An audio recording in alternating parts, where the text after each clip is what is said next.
What is going on, everybody? Happy Friday, or whenever you're watching this. We are doing the NFL Week 6 show. It's my man, Eric Sheets-Haber. We're going to be doing it on my channel and Sheets' and we're going to be doing it on the BetQL channel. I mean, look, we don't know exactly who's going to play at this moment. We've got COVID rumors and all that stuff, but we're going to treat it like the slate is everybody's playing, and that's what we're going to do, right? They should be good. I mean, Minnesota's playing, I'm pretty sure. Yeah. It's so funny. They retested the Colts and they were all negative. You know what? I'm not in the mood to be one of those guys that dispute the validity of some of these tests. You know what I mean? It just seems pretty suspicious that threatening to cancel the games. Well, actually, it was negative. You know, watch when certain personnel and certain players are banned from the facility, but they really didn't. They don't test. I don't know. That's what happens, I think. Whatever. I'm over it. Yeah. All right, man. Well, let's call up your screen and let's get into some different types of ideas. Yeah, and we could go game by game. We could go game by game. I'm prepared for that this time if you'd like. All right. So let me get. But I'm not prepared. Not prepared. I'm going to get my screen. Let's see. Share screen and. So just so you know, by the way, I got, I don't know if anybody cares who's following this. So I did get second in that 2+2 last week. That's 2 straight weeks of cashing, which is good. A win in a second. And more important, it gets me in the top, I think the top 3 after 14 weeks, advance to the playoffs, where a lot of 50, 60% of the money is. So I'm in third now, despite 1 week being coming in last. So I was able to come back and I'm in third now. So I don't have to take as many random stack gambles with the 2+2 thing. So I'm kind of psyched about that. That's awesome, man. Yeah. Obviously that's a tough field and, it's always good. You've done well in it before. So that's big. That's good stuff. I'm playing probably a little bit less this week because I just feel like there's a lot of, I don't know. I'm winding baseball down. I'm in a little depressed mood over the Dodgers, some people would go, let's go heavier. I'm a little bit on the, ease up, Bobby. Let's not go crazy on this week. But I do have some pretty strong thoughts, and I'm going to definitely be playing, a few thousand spread out between the sites anyway. All right, so Baltimore, Philly. What do we got here? Because I think we're going to get very low ownership on this entire game. Yeah, I certainly agree with that. The question is that warranted or not? I know it's definitely lower ownership, but sometimes it's for a reason. I guess it's almost stupid to just automatically throw out Lamar Jackson, right? I guess he's always in play. I wasn't going to get to him this week. I was just going to be more concentrated on other games. So if you want to talk me into him, kind of feel free, but I really wasn't going to. And then on the I really didn't have anybody else on that side. And then on the Philly side, I mean, I really wasn't going to get there. I mean, you could play, you want to play Miles Sanders? You want to play a running back against Baltimore? I don't know, man. Want to play Fulgam at 4,400? I suppose you could do that. It's funny. I really didn't give this game that much thought. You have interest in this game? I'm never not going to have interest in Lamar, and I think he's had his absolutely floor of a season so far. Only 1 rushing touchdown this far. It's very unlike him. And I don't believe in Philadelphia's defense one bit. I don't think that I think their offense makes them bad partly, but that lends itself to them having plenty of possessions. I still think we haven't really. I mean, look, they beat the hell out of Cincinnati, but that was really the defense beating the hell out of Cincinnati. We haven't really seen that hammer game from this team yet. Yeah. And it was very clear, it's sort of like we talked about last week. I thought that they did really try to get Marquise Brown off last week, even though they were up big. They were trying to get him some targets and touches, and it worked a little bit. So the way I would do this, because one of my favorite plays on the slate is Zach Ertz. I just think at 5K he was facing a blitzing defense last week against Pittsburgh in the first game without the other tight end, and that doesn't really suit itself to the tight end, and that's why you see he only had 6 targets and 1 reception, but I mean they needed him back to block a little bit. So I think Zach Ertz is one of the best plays on the slate. I think he's one of my favorite tight ends, if not my favorite tight end. And there's a lot of good tight ends I like, which makes it hard because I like the Lamar to Andrews, because that's what you run into. It's Lamar to Hollywood or Lamar to Andrews or Lamar naked, which doesn't feel right. Because I, like you, in fact, focus on other games, but I like the idea of being able to run Ertz back and which I guess is going to lead me into some Lamar to Marquise Brown. I also think we have to have some interest, and he'll get ownership, is Travis Fulgam. I mean, that was a monster game last week, 13 targets, 10 receptions, 152 yards. I mean, it was a monster. And they like this kid. They're going to have to throw the ball a lot, even if they're down big, just on touches alone. I think that he might be a strong play for just a completely hammered offense. Although, look, if any of these guys happen to pull up on Sunday morning and we hear all of a sudden somehow Alshon or Deshaun and all these guys are playing, maybe we can come off and not play this guy. But as of right now, I want to be ahead of the field on Fulgam, and I want to be ahead of the field. I mean, look, I'll probably have 10% Marquise Brown and probably 10% Mark Andrews, but I'll have like 20% Lamar. I'm going to play Lamar as maybe my highest owned quarterback as of right now. That's definitely an interesting approach. I mean, again, I never really. It's so funny. I never play him. I just never play him. Last year, if you didn't play him, you couldn't have won. He was putting up 35 to 45 every week. So yeah, but you know, what do you do with him though? I mean, was he actually winning the GPPs? He was on like every single one. He was by this point he was like 9,500 for a quarterback because he was putting up. I mean, he was running for 80 yards plus, running for 2 touchdowns and throwing for 3. He led the league in throwing touchdowns. He led the league in rushing No, he was second in the league in rushing touchdowns behind one of the running backs, and he led the league in throwing touchdowns. So you couldn't. I mean, it was him. You know, but the problem was even then pairing him was almost impossible, and it's really hard to figure out what they're going to do. If it was a small slate, I would say, look, what we should keep an eye out for is this Duvernay starting to get some usage. They like him. They run some trick plays with him. They used him on a big rushing play last week. He returns their kickoffs. He's run one back this year already.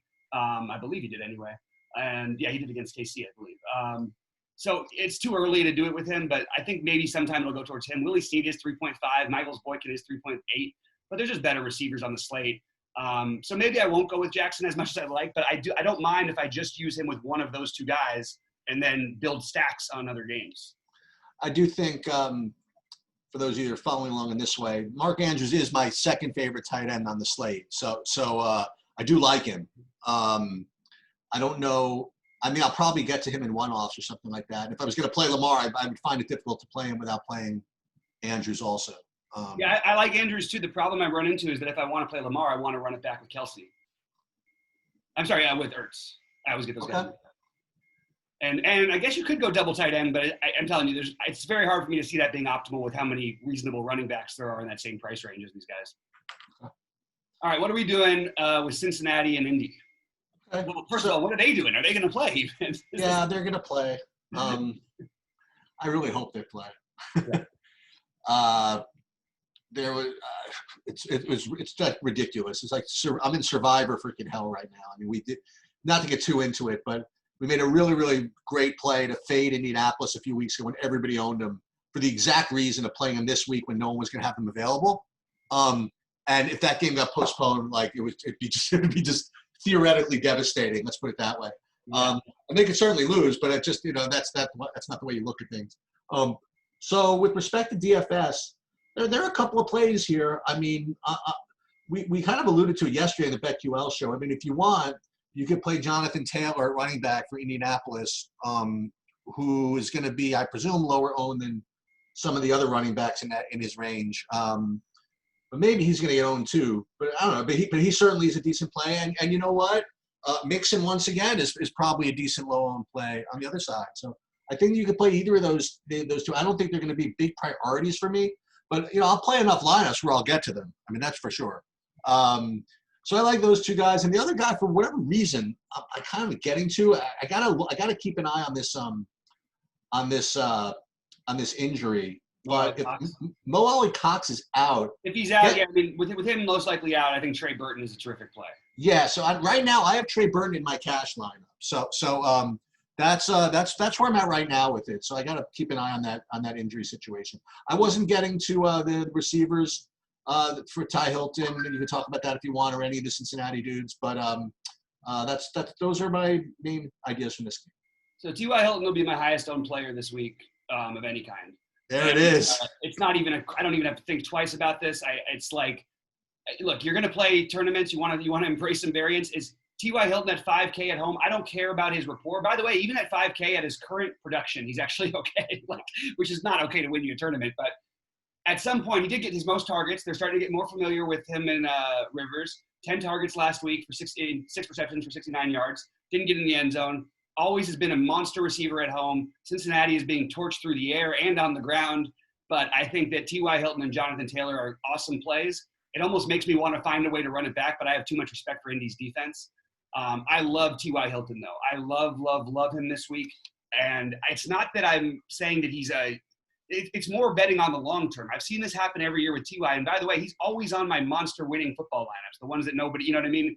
Because people sort of forget about him after these sort of non-exciting games. And then he goes off and he has 11 catches for 190 yards and 2 touchdowns. And you basically can't win without him.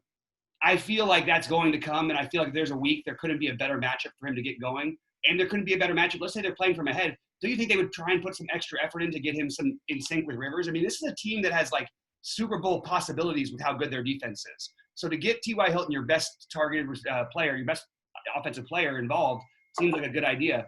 I also like Jonathan Taylor to possibly run all over this team. We're not going to see crazy ownership on him. It's a little concerning. There's a lot of good running backs in that range. Same thing with Joe Mixon, who I'll be over the field on, but not by an incredible amount because, again, too much respect for Indy's defense. But, yeah, I think that the main thing I'd be looking at here would be the Hilton, Burton, Taylor, but my favorite is going to be T.Y., and I'm just going to be all over him. He might be in like half my lineups. I'm not sure about that yet, but that's where I have him right now. I mean, if you told me that you were going to – okay, so let's just look at his last game. If you told me that you could give me 10 targets at home, I'll try it. You know what I mean? Like that's good enough for me, right? Not to mention he had Denzel Ward against him in the last game, whereas he's got this Bengal secondary that's giving up like 400 yards a game. You know, it's everything about it. And it's not only the 10 targets. I think that you might see a lot more than that. It's possible. You know what I mean? And I think it'll happen even if they're up by a lot because they want to get him involved. That's just my personal take. It may not work this week, but I'm going to stick going with it. And this is the best opportunity that there's been. And he's at a low enough price and low enough ownership to where being way overweight on him can be I just think it's the right thing to do. All right. You want to move on? Yep.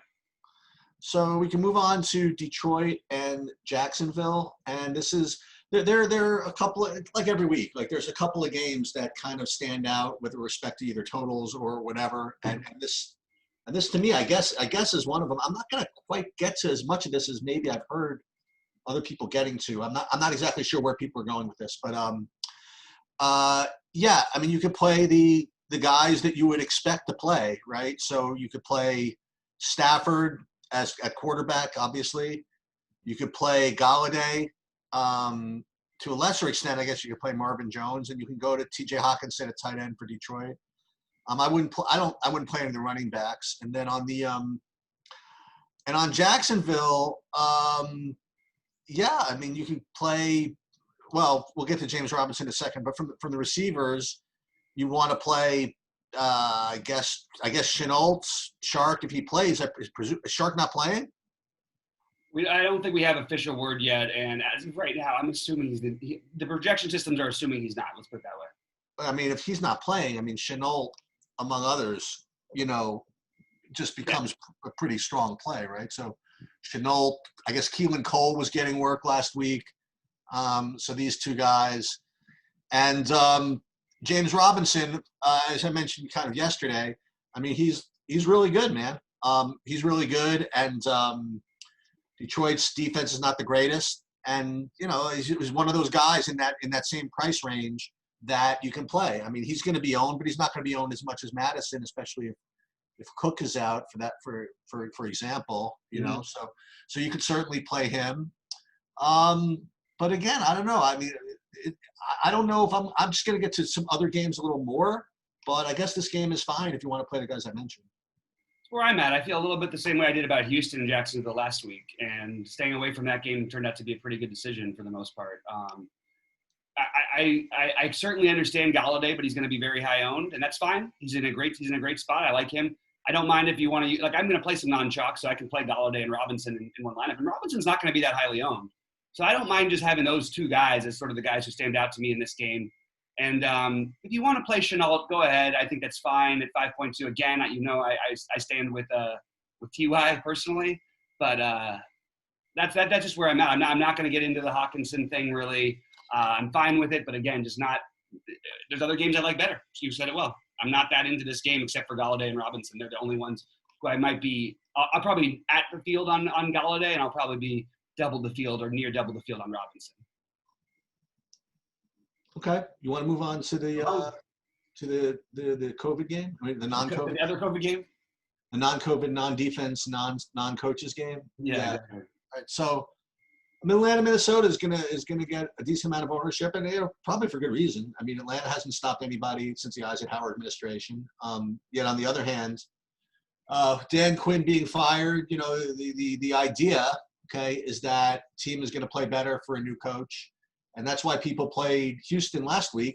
One of the reasons was they were playing, for a new coach if Bill O'Brien fired. Now Houston didn't put a bazillion fantasy. I guess they did. They did fine. I mean, actually, Cooks blew up. Now that I think about it, so they did fine for their new coach. So people were just presuming it's going to be the same thing. I guess it makes sense.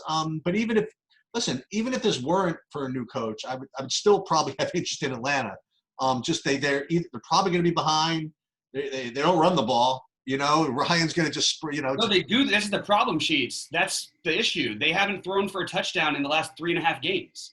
Yeah, but they're going to be forced to throw the ball. Is what I'm saying. They haven't been in every game. They've been forced to throw the ball. The only touchdown. I'm sorry, Matt Ryan hasn't thrown for a touchdown. Yeah. Russell Gage has thrown for touchdowns. You know what I mean? They can't. They just literally have not done anything through the passing game in the last bunch of games. Sorry, keep going. Yeah.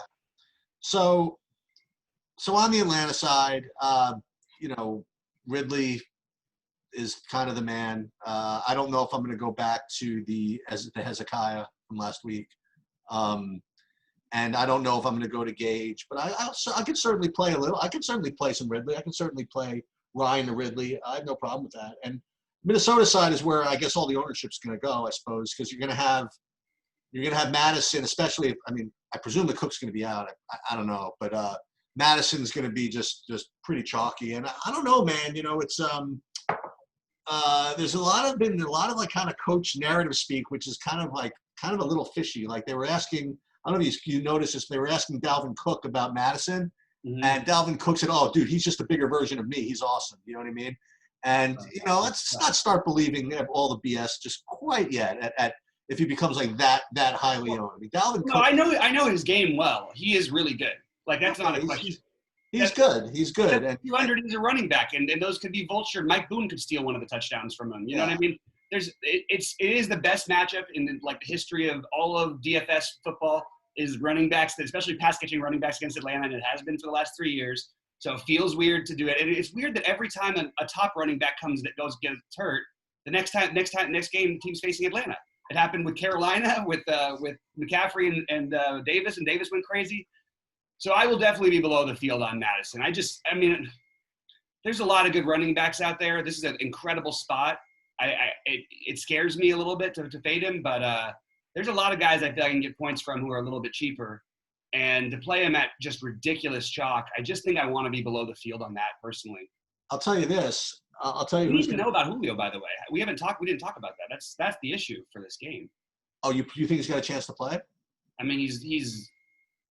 He's got it. I'm looking at 2 projection sites right now that have got him with a 15 to 18 fantasy point projection.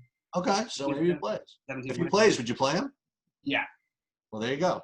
I like these. I don't think either of these defenses are very good. I don't think Minnesota is quite as bad as they seem, but they are pretty injured. So, you should want pieces of this game. So, Thielen, I guess, makes a lot of sense also. But again, another really high-owned receiver at an expensive price. Ridley, if Julio's out, will be really popular. If Julio's in, I don't think people are going to play Ridley. And I would be willing to take that shot, considering especially Ridley's had his best games for whatever reason when Julio plays. I don't really know why. It's not a good logic. And then I also would go back to Russell Gage if Julio's gone, and Hayden Hurst. Those are the guys who I would try and focus on who are going to be a little lower owned in this game. Not interested in Todd Gurley. Justin Jefferson. Again, you can he's going to be 10% owned. Take some shots there. I would play a little bit of Irv Smith for Minnesota.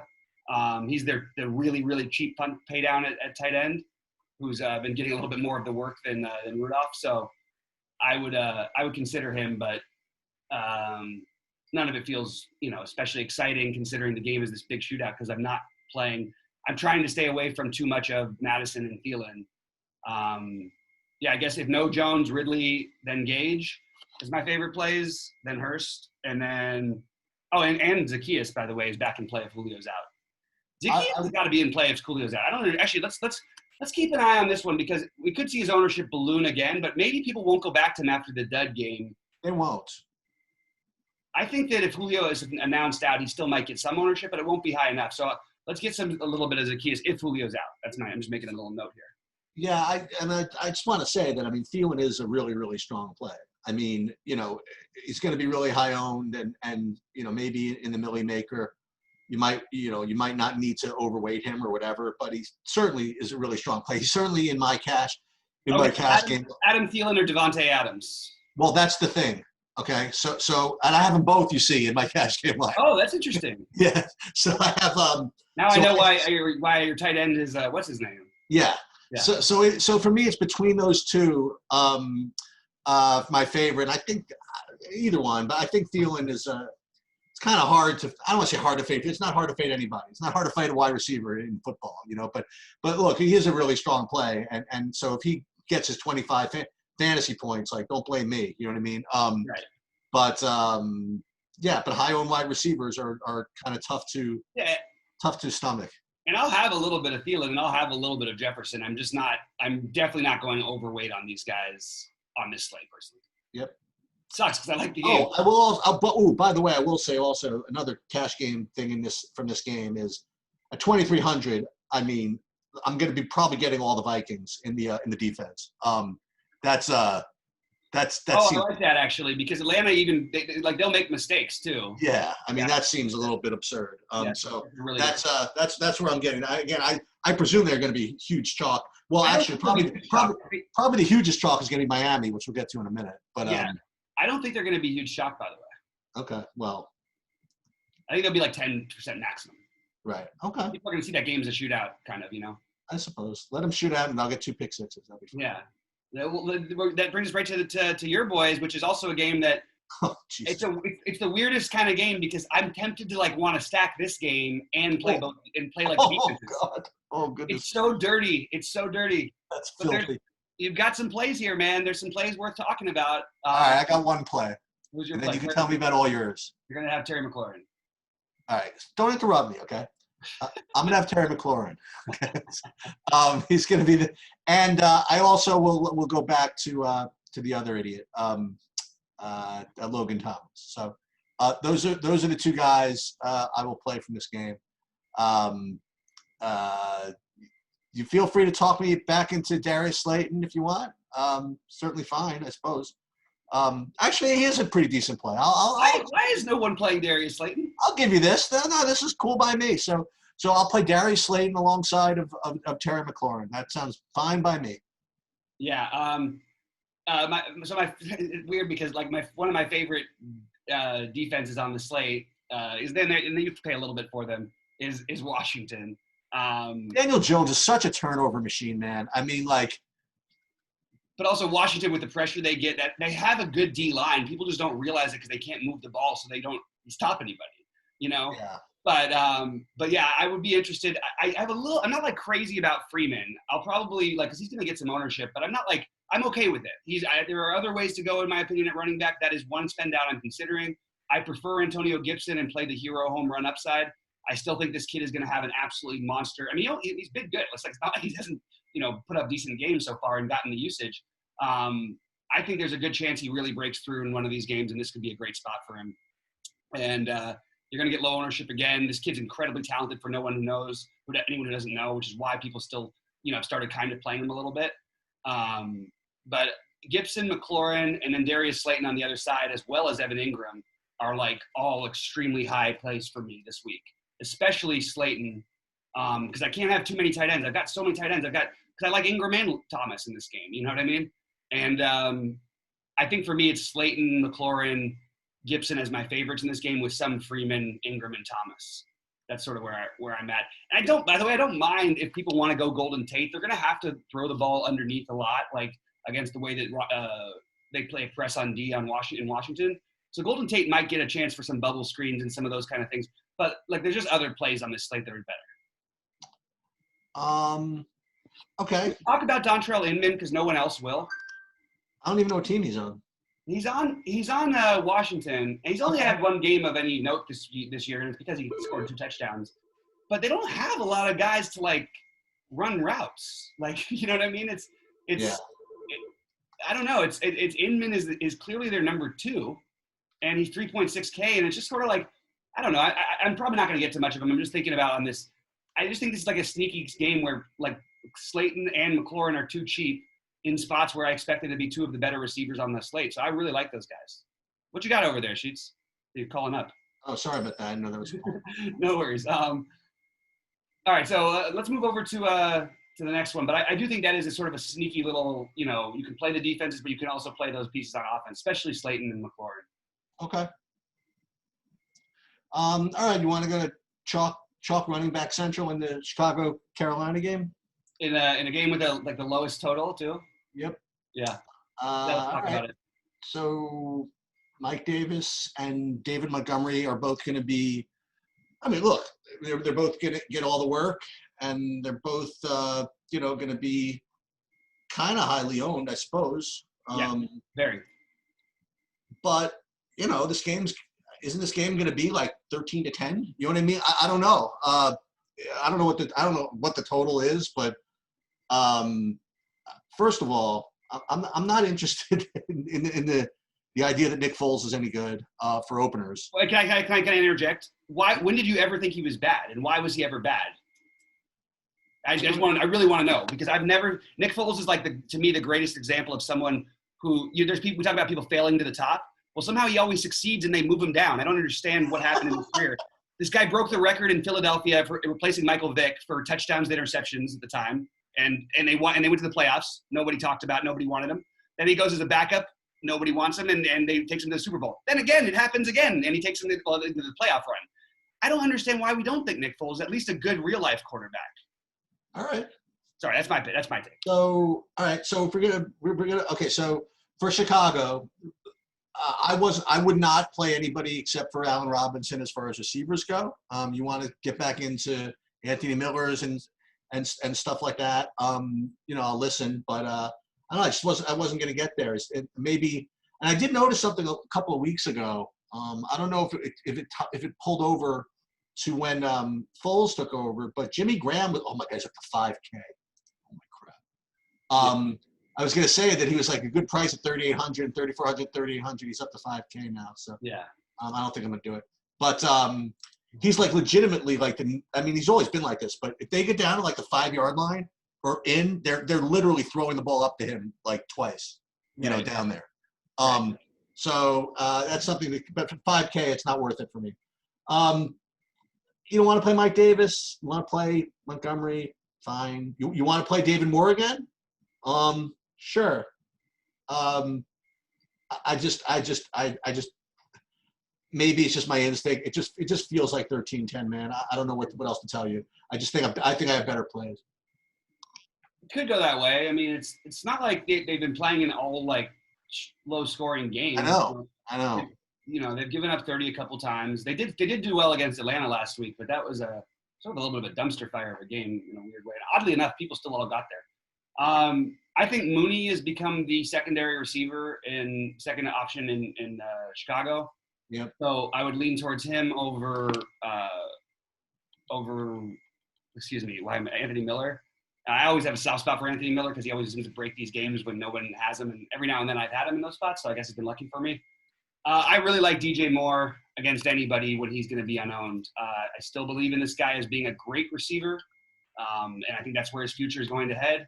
I think he's extremely underrated because he didn't hit for some people in chalky spots in DFS, and the fact is he's still 40% of the time has put up 20 fantasy points this year, and I certainly wouldn't be surprised at all if he did it again. I have a bunch of mild interest in this game, but not so the running backs, I don't know what to do because Montgomery seems so obvious, but I think that it might be the right idea to kind of fade him. And I kind of like Mike Davis, but there's other guys I can play in that range. So as of right now, I've got them sort of near the field, not too exciting, but I don't know. I don't feel like I need to make as big of a stand because I do think DJ Moore at 0% ownership. This is a guy with 2 touchdowns and 100 yards in him almost any time he's on the field. And while I think Chicago's defense is solid, I don't think it's like this unbeatable defense. So I like Mooney and I like Moore as the receivers. I'll be at least 10% on both those guys. Yeah, my first run got me about 10 to 15% of Mooney, by the way. Oh, nice. Okay. Yeah, I forgot to mention that. Yeah. Yeah, I think it's interesting. I mean, I just look, it's a minimum cost guy who's sort of trending in the right direction. That's what we want, right? Yep. All right, let's move on to Houston, Tennessee. Yeah, so I presume this. I presume this is going to be chalky. I like all this Tennessee. I mean, I like Tannehill. I like AJ Brown, and I know that there's like some matchup thing where I don't know. Houston's going to send somebody to guard AJ Brown. Fine, come get me. When I first saw the prices of these of all this, and I saw, I mean, this is not a guy I play all that often, but Derrick Henry at 7,300 seemed kind of ridiculous to me, if you want to know the truth. So of all these chalk guys, I mean, I presume he's going to be really owned. I mean, I can't imagine not be. So I do like him a lot. Let's put it that way. He's in my cash game lineup for sure. And then my favorite tight end on the whole board is what's his face is Jonnu Smith, also from this game. And I don't know, man. Houston looked really sharp. Tennessee looked really sharp. Houston's defense is not great, and even though Houston was better in Jacksonville moved the ball. You know what I mean? Like it's not like Houston's all of a sudden a great defense. Tennessee, they have I saw some ridiculous stat where they're one of the best offenses over the last 10 games. You know what I mean? Like going back into last year. Yeah. So I think it's a really chalky spot, whatever. But I love this spot. And then on the Houston side, go right back with Fuller and right back with Cooks. And you know what? The tight end you got to watch for, if that Akins is out again, you can go back to a combination of Fells and the Ferkser, by the way, who was my showdown guy. But they were looking for him. I mean, they looked for him in the end zone. They looked for him down the field a little bit. So if you want a guy that I don't know if he's going to get played or whatever it is, but my first run's got a lot of him actually for some reason. Wow. Yeah, I would way prefer. I think it was Trey Burton we talked about, and the other 2,500 guy. I think is better plays, but Ferkser is a really, really. I don't know. That might be that's one I would probably try to just X out if I were you. But yeah, all right. I'll even if he gets a touchdown, like the odds of him getting 10 fantasy, he could get a touchdown and still have less than 10 fantasy points, most likely. Maybe. But I do like. First of all, I would only do that. Yeah. Okay. Yeah. We're talking about if Akins is out. I would just go to Fells personally. Wait. No, I'm sorry. That's the other side. I got both tight ends mixed up for a second because I had both teams. Yeah. No. I would look for Fells, but I'm sorry. I meant to say I would play Fells on Houston, but on Tennessee, I would consider Ferkser. Jonnu Smith is definitely my favorite though overall. Yeah. He's questionable again. I just want to keep an eye on this whole thing. Yeah. I think he'll play, and assuming he does. Okay, so the right thing in this game is to not play it, in my opinion. I think this is an obvious spot where you have a team playing on the shortest week in the history of football. I know they didn't have to go on the road. I know they've been at home. Something about it just feels wrong that there's going to be this kind of ownership on it. So I'll be below the field on A.J. Brown by a long shot, even though the price is amazing. I do like Derrick Henry, though, anyway. I think you might see what they've done is everybody's been stacking the box against them, trying to dare them to throw, and all they're doing is having these absolute monster throwing games every time. You know what I mean? So I'm not going back to the Tannehill thing this week. Okay. I will play Derrick Henry. On full slates, I don't think I can. I get it. I actually think Tannehill's good in real life, but I don't think I can play him because – I mean, also what happened, what we forget is like when Tennessee's got it going and what their game plan is really to try and do, except for that everybody's overcorrected and they've sort of gone the other way. They want to play the slowest game possible. They want to play ball control offense. They want to run the ball 45 times if they can. And they want to throw it 15 if they can. But if you're going to stack the box, they'll throw it sometimes. So you're going to have some opportunities. Those kind of games are not games I like to stack personally. So I'm going to get away from this one. I will have pieces of it. I'll have Derrick Henry. I'll have some shares of Jonnu Smith. I'll have a little bit of C.J. Fuller, a little bit of Brandon Cooks probably will sneak in there. David Johnson, which is really odd because he's actually showing up as a really good play by the numbers. Him not being high owned is not something I was expecting. I was expecting him to actually have ownership. So now that he doesn't, I'll have a tiny bit of interest in him. So, yeah, I guess it's just mostly the running backs for me in this one. And And I just would be careful about putting all of your investment into this one just because of what Tennessee can do. They can control the game and keep your offense off the field for 9 minutes at a time. It's hard for that shootout thing to happen. And as much as Tennessee's been great for the last while, I don't know if Tennessee's ever been on a slate that was on a game stack that won. I just think it's hard. That's my take. But just a couple of not retorts, but a couple of just things to think about. First of all, with respect to the short week, people have played on Thanksgiving before. I'm sorry. Yeah, you're right. Not the shortest. Sorry, the shortest Sunday week. Thing is that two other things about that. One of the things is that remember that they were off like 17 days before their last race, before their last game. So they've been pretty well rested. And the other thing is that I don't know if you noticed this, but when the game was kind of getting to be in hand, they really started to rest people with an eye towards having a short week. Like Derrick Henry was basically pulled in favor of that Nichols guy like pretty early. You know what I mean? Yeah. And some other guys, you know what I mean? So I think that they were smart about their approach to last week's game.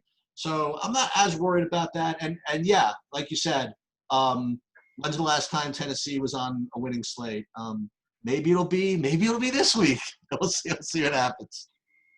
Yeah, we'll see what happens on that one for sure. All right, you ready to move on to the next one? Yep. So Cleveland, Pittsburgh. Man, these games are always kind of tough to predict, these Cleveland-Pittsburgh games, These games have ranged from shootouts to ugliness for the last, 50 years. You know what I mean? Like, it's just when these teams get together, and not to be too narrative-driven, but just, you never know exactly what to expect. So, first of all, I do not want to play Kareem. I knew you were this. What's that? You don't play anybody, right? I do not want to play Kareem Hunt is what I'm saying. Oh, okay. He's not going to be known, so it doesn't matter. I am not particularly in the mood to play any running backs against Pittsburgh right now. I agree with that. Just not interested. Now, with that said, I mean, Mayfield is slinging it. Beckham is, I hate to say Beckham is back, whatever it is. I don't know if he ever really left. But, this game could go freaking bananas, man. Like, so I have no problem if everybody wants to just roll all this crap back from last week. You have Beckham or Landry with Mayfield, and on the other side you go Roethlisberger with Juju. You know what I mean? And listen, I'm really, really not kidding. Before everybody just presumes that whatever his guy's name is, Chase Claypool. Yeah, before everybody presumes he's a total sucker bet and nobody's going to play him, okay, I will just tell you that if I'm the quarterback of a team and I'm a coach of a team and a dude freaking had 4 touchdowns last week or whatever, I'm throwing him the ball. You know what I mean? Like, it's just happening. Especially this is what Roethlisberger loves. He loves burners. These guys, we've seen this story a million times before. And they've all, what's turned who those guys were those million times? It was guys like Emmanuel Sanders. You know what I mean? It was guys like Antonio Brown. This team is just incredible at drafting wide receivers, but that's the real play to me is Deontay Johnson if he plays. Absolutely. I will make Deontay Johnson in at least a quarter of my lineups if he's good to go. I love this kid. I love Claypool too, but you're going to get lower ownership and a cheaper price on Johnson. I can't get away from it. Yeah. So I'm going to be very high on Johnson, assuming he plays. I'm into this game, man. This is a spot where I am ready to attack a little bit. I'm ready. The problem I'm finding is that it's not like there's any one play that other than Johnson that I feel like in love with, and that's if he plays. I think that it's really interesting that no one's going to play Juju because of the numbers this season. Oh, Eric Sheet-Tabor will be playing Juju. I like the Juju idea, and I like the Claypool. I like mixing these guys in, and I love playing Roethlisberger here. I don't mind doing it with Roethlisberger, run it back with Baker. I'm sorry, not with Baker. Run it back with OBJ or Landry. And you also use the Steelers' defense, so you get the pick six that is going to come from Baker at some point. I personally, I'm very high on Roethlisberger and a game stack here. I've been waiting for this eruption. I'm excited about this matchup. I like both defenses in general, by the way. I think you should have it. Roethlisberger will make mistakes too. He'll turn the ball over. He'll throw it away when he's being brought down. So you can take both defenses in this just separate from this game. But I'm finding that I have a lot of 10 to 15% interest in the players, and that doesn't feel as great as I'd like it to. Eric Ebron is a guy we didn't talk about, but I really, really like Eric Ebron. He's one of my favorite tight ends this week. But again, I only have him like at 15% because I like the other guys a little bit better. Jarvis Landry is another one. I just think gets overlooked. 4.9K, starting to get back mixed into the offense a little bit more. They should have to throw the ball a ton. He had 9 targets last week. He's had 15 and 13 real-life fantasy points, and he's going to have like 1% ownership. And OBJ can break every slate that he's on, and we know that. So let's take some shots. The thing that's going to happen, though, is what I keep trying to go through is Pittsburgh's going to blitz more, like they do, more than anybody in football. Baker's probably going to make mistakes, but on top of it, is the guy he's going to go to the safety valve, is it going to be – to me, it seems like it would be Jarvis Landry. Might get like 10 catches. Yeah, he's going to heave it up for Odell. He's totally going to. Maybe he will, but it's going to be harder for him to have time to do that. That's true. And they'll run little set screenplays for Odell and all that stuff, but they'll run those for Landry too. And they'll use Landry as sort of a safety valve, in my opinion, to deal with the blitz. So I actually like that idea. And because of this thing only, I don't like running backs against Pittsburgh, but because I'm into the game, I'm going to have like a 5 to 10% of Kareem Hunt. It's not going to be a big priority play. The one last guy I wanted to mention was Austin Hooper, another tight end. I really like a lot of these tight ends this week. I'm not saying the double tight end week, but I think you're going to get a good productive – you're going to get like a 4 or 5X game from a number of different guys, I think, kind of a thing. And Austin Hooper is one of the guys who has that – maybe not 4, but 3, maybe 3 to 5X for him. He could score 15 fantasy points very easily, and you'd be happy with it at 3.9K. And I think that's a really good spot for him to do it. But I would side with like – Ebron at 4,100 a little bit more. Ebron, first of all, has got incredible talent, just never used to be able to catch the ball. And Cleveland, historically and with the way they approach their defense, they should be bad against tight ends. They leave the middle of the field wide open. So Ebron stands out. All right, you want to move on to the COVID rescheduled game? That's the Denver, New England? Yeah. Yep. So Denver, New England. So unless somehow Tom Brady and Randy Moss are back playing for New England and Peyton Manning is back on Denver, I'm not going to have a lot of interest in this game at all. I can't imagine doing it. I know everybody from this game is going to be 1% owned. I understand that. I just can't do it. I'm with you. Did you see what Jerry Jeudy tweeted the other day? I retweeted it because I thought it was bizarre. No, what now, first of all, this kid's 22 years old. He was a top stud. And he tweeted out this thing saying, save your body in your 20s so you can live well in your 30s. 100. They put like 100 sign on it. I'm like, that's the last thing you want to hear from your young stud receiver. He's 22. If he was 31, that would be a different story. But it's a very weird thing to tweet. I just can't quite get there for anything here. Like everything is blah. I actually think the one place that you could argue that a guy not who could blow up a slate, but who could put up a big number is Julian Edelman. Sure. But I mean, why are we doing it? There's just better plays, in my opinion. So I'm sort of with you on this. And I think, the Patriots defense has got to be one of the top spend up defenses, but there's a lot of good ones. So. Well, okay. I got something for you. What about Philip Lindsay at 4,200? I've thought about him quite a bit. I don't even know that I don't know what they're going to use him as exactly. Well, I'm looking at this. It says something about a possible suspension for Melvin Gordon. Well, if Melvin Gordon's out, that changes a lot of things. That's what I'm saying. Yeah. I'm just reading this. I've heard that his backfield if Melvin Gordon personally receives a suspension. But it doesn't say. I don't know. We haven't heard that he's receiving a suspension. Yeah, I don't know. I have no confirmation that he is. So, yeah, if that happens, that definitely changes things. In fact, I'll put a little marker on Lindsay just so I know. Remind myself to. I mean, I hate to be like this, but if that actually happens, doesn't Lindsay become the best play on the slate, or not really? Royce Freeman will get work. Lindsay's been hurt, and he's coming off an injury. Okay. The game's ugly. They wouldn't want to use him. Not that he could do that much anyway against New England. So I would say probably not. We'll see what happens. But if they do announce Gordon is he's still a good play. Don't get me wrong. He's definitely. I will say this: if Gordon is suspended and they announce that Lindsay is starting, whatever, with no restrictions, I think he's going to be the highest owned running back in the slate. We'll see. That's a big caveat, but okay. Yeah, well, I mean, that's very possible, right? I mean, like they said, he's going to be suspended. It's possible. We'll look at it. Okay. All right. So get to the last two games, and the first game is Miami Jets, and there's a lot in this game. I mean, first of all, Fitzpatrick is my cash quarterback. I don't know if he's popular or whatever it's going to be, but he's 5,900 and against the Jets defense, and I just think that he's going to be able to put up enough points to justify his score. That's the best way I can describe it. Also, I mean, pretty much everybody on the Miami side is very playable. Miles Gaskin is in a good spot. He'll probably get some ownership, and those receivers too. Parker and what's the other guy? Jasicki, Preston Williams. I mean, all these guys. I mean, they could put up some points. And I mean, on the Jet side, with Bell gone, I don't know. I'm not going to play any of the running backs or whoever they're going to roll out there. Was it Frank Gore? I don't know what they're going to do with that.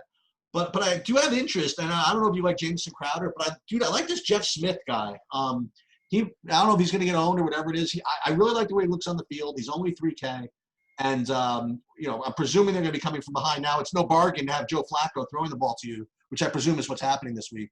But at 3K, hey, I'll try it.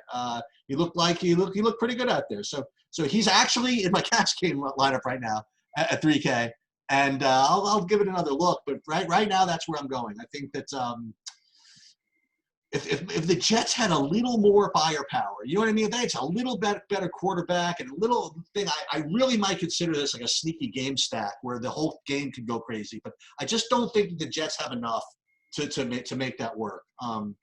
It's going to be probably just a kind of a Miami kind of easy win with not that much going on, but I do like Fitzpatrick as my cash quarterback, and I guess I'll just leave it at that. Okay, so I've been on this play for a long time, and I hit the nuts last week. I didn't follow through with the other parts of it exactly. I got it very close. But the Kyler Murray to DeAndre Hopkins running it back with Jameson Crowder, the part I messed up with was I wanted to run it back with Crowder and Bell. Everything else was perfect. And I had some just Crowders in there. But that was literally the nuts. That's how you won the tournaments last week. Yeah. You had 3% of Murray, 9% Hopkins, and 1% or 0.5% Crowder. Right. And I would just point out, Crowder is the second. So guess who the highest scoring tight end? It's not a surprise. I'll just tell you. It's Devontae Adams, the highest scoring tight end in fantasy points. Wide receiver. Yeah, for wide receivers. Jameson Crowder is second. And by 0.1. He averages 25.5 fantasy points per game. I know it's been 3 games.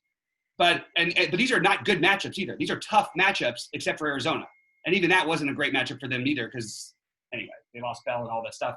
But I'm with you on both receivers here. I'll be overweight on both of the Jets receivers. I think they will be playing from behind, having to come back. I also like the pretty chalky Fitzpatrick for a change, which he's not usually chalky like this. Yeah. And I'm fine with all the receivers. I don't know that I don't love any one of them. I think I would prefer taking the shot on Crowder over Devontae Parker. Crowder's going to have no ownership. Devontae Parker will have all of it. Jameson Crowder puts a 25 every week. Devontae Parker once put up a 20. I'm not saying that's the right way to look at these things. I'm just saying it is a way to talk you off of a more chalky play for another play at actually a lesser price in this case. Preston Williams I have a little more interest in than Parker just because the pricing fits in with more of my lineups. And I think he's got upside in him. So that's where I would side with if I was going to do it. But I mostly am a little different on this. I actually like Gaskins as my favorite play by far on Miami. And he's going to be he's the running back I'm going to be using all over the place probably. Yeah, that's what I mentioned. I mean, I'm sorry, I missed that part. Yeah, no, definitely. I mean, he's one of the top running back plays on the slate. He terrifies me with Breida back there, though. I've seen this story so many times with San Francisco and with Breida, where he just comes in and he steals all the you don't even think about him, and all of a sudden the next thing you know, Breida's the one with 30 fantasy points. Anyway. And obviously, I mean, the Miami defense is certainly in play. They're going to be really chalky, but for good reason. I mean, the Jets. I mean, they.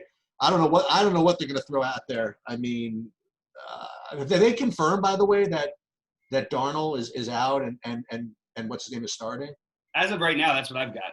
Yeah, it says Darnold out. I mean, God love Flacco for hanging around in the league, whatever it is. But I mean, it's rough out there for him right now. Well, there's one thing the guy can do though, and that's throw the ball hard and throw the ball far. Yeah, look at him. He's a very, very good-looking young man. Still, he looks like it. He looks like he's ready to do whatever. Yeah, I mean, who was that other guy? Who was the guy that wasn't Flacco? Who was the guy that always had the cigarette in his mouth? The guy from the Bears. Crap. Wait. He was on the Bears. He played for Vandy.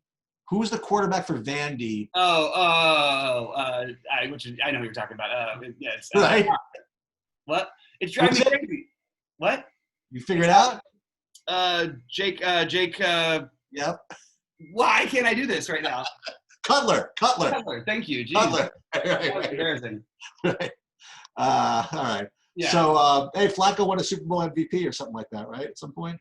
He won me a bunch of money. I'll tell you what. I bet I doubled and tripled down on that team that year to win the Super Bowl. And I've never done that before on a team. I bet him before the season. I bet him during the season. And I bet him during the playoffs. Oddly enough, though, their worst odds of the whole season were the second round of the playoffs to win the title, which is the weirdest thing I've ever seen. All right. So Tampa, Green Bay, last game. All right. So it's being billed, I guess, as Brady versus Rodgers, which good for the NFL to get this game. You know what I mean? Like they're gonna market it really well. I don't know. Like Devontae Adams is certainly a really, really good play, but I don't know, man. I don't know if I would go too crazy with any of this. So Aaron Jones also looks to be like a decent play, but I don't know if I want to be screwing around with the Tampa run defense either. So I don't know. I'm probably going to be underweight on this game in general. Like I'll have Adams in, where I can use him just because, I mean, his target share is just so big, that it's kind of hard to not use him. But I don't know if I'm going to go too crazy on this. Ronald Jones? I don't know. I mean, you have a lot of interest in this game? I think it's interesting. I think Tanyan again, but it's just too many good tight ends this week. I love Devontae. Whenever you never get this guy less than like 30% owned, and you know me, I'll even go overweight when he's 30. There's just not another receiver that has his ceiling, floor, everything combined, in my opinion. And what's crazy is because of the love for the guys like, that Thielens and that this week, I think you're going to see less ownership just on Devontae by the way the slate's going to play. So I'm very into Devontae at low ownership, and I am totally good with running it back with one of the other guys from Tampa Bay. My lean actually would probably be Godwin. Sure.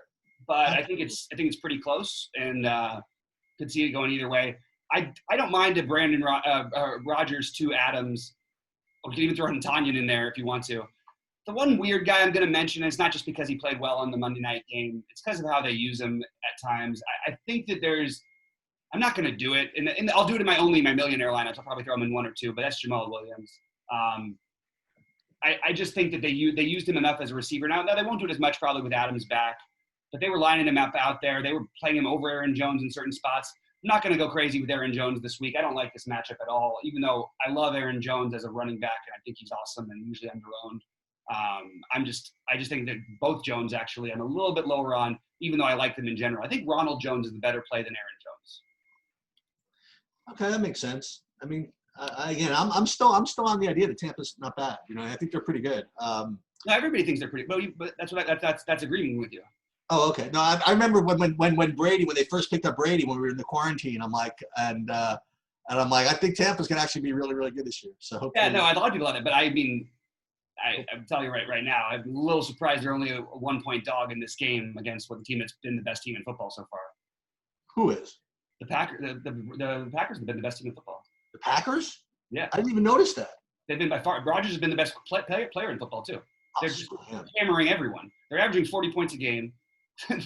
they're going to put up points in this game. There's just no way, no defense really? Right now. All right, so Rodgers doesn't have like games like that too. They don't have like duds where they put up like 17 points ever. so I think Rodgers to Adams. And by the way, all the hey, we're playing their defense and all the Rodgers saying the right things politically and all that stuff. This is one of the most competitive human beings to ever play like any sport. He's a lunatic. He's an absolute lunatic. My ex-girlfriend's brother used to play pickup games with Aaron Rodgers' brother. And Aaron Rodgers would come out there, and play, and he'd beat the hell out of it physically. Try to hit people with elbows. He didn't care that he was a football guy. He was ready to go. And I just think like you have him in a matchup, even just like him knowing what the perception will be about playing against Brady. Because like they did, like when they drafted the other kid, look how he comes out first week 1, throws 5 touchdowns. he's a guy who you can play those narratives with a little bit. So I do like Rodgers to Adams here a little bit as a stack. So do you know what would be just a great thing? So in light of what happened last week or whatever, that if Brady has just like a great game, throws 4 touchdowns, and on his 4th touchdown pass holds up the number 4 up to the camera. for last week, holding up number 4, thinking it was 4th down to the referees. That's really funny. That would be pretty good, right? All right, so real quick sum up sheets. What are we gonna do? So what do you think your favorite quarterback thing is, or at least one of them? Yeah, so I'm gonna be gross. Not gross. And stick with and say Tannehill and that Tennessee stuff. Oh, that uses now. That's gonna be my deal. Okay, I'm going to my quarterbacks and see who I have.